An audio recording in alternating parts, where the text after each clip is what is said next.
علیہ وسلم نے فرمایا جب تمہارے دلوں کو زنگ لگ جائے تو کثرت کے ساتھ تلاوت کیا کرو.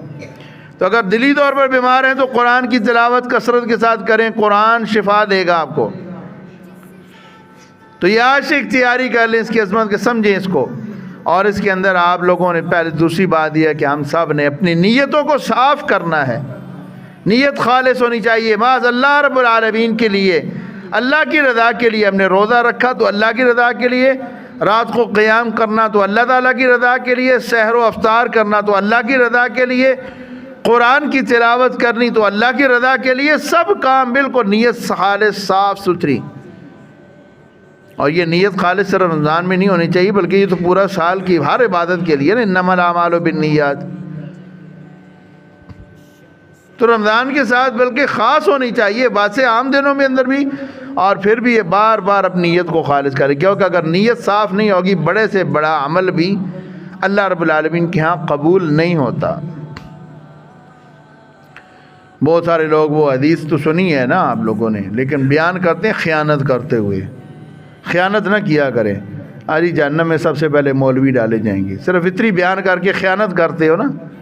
نہیں, وہ یہ نہیں ہے کہ وہ جہنم میں مولوی ڈالے جائیں گے, وہ ڈالے جائیں گے جن کی نیت صاف نہیں تھی. اس میں سخی جو سخاوت کرنے والا وہ بھی ڈالا جائے گا, نیت صاف نہیں تھی. اس میں وہ بھی ڈالا جائے گا جو اللہ رب العالمین کی راہ میں شہید ہوتا ہے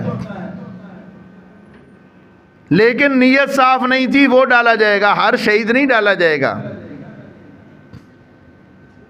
شہید کا تو بڑا مقام ہے, حافظ قرآن کا, عالم کا تو بہت بڑا مقام ہے.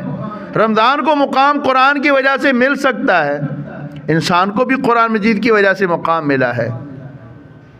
تو بات سوچ سمجھ کے کرنی چاہیے.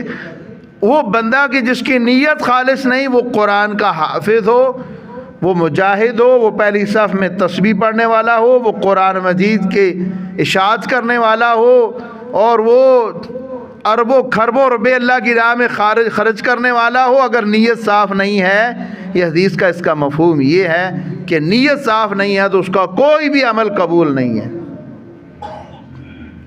کیونکہ رسول اللہ صلی اللہ علیہ وسلم کی جو حدیث ہے کہ جس نے روزہ رکھا اللہ تعالیٰ اس کے سارے گناہ معاف کر دیتے ہیں, یہ حدیث اس طرح نہیں ہے. یہ حدیث اس طرح من صام ایمانا و احتسابا, ایمان کی حالت میں اور احتساب کی نیت سے اپنے آپ کو محاسبہ کرنے کے لیے, تو پھر یعنی اپنی نیت بھی درست کرے گا نا, اپنی اصلاح کرے گا تو پھر معاملہ چلے گا آگے. تیسری بات یہ ہے کہ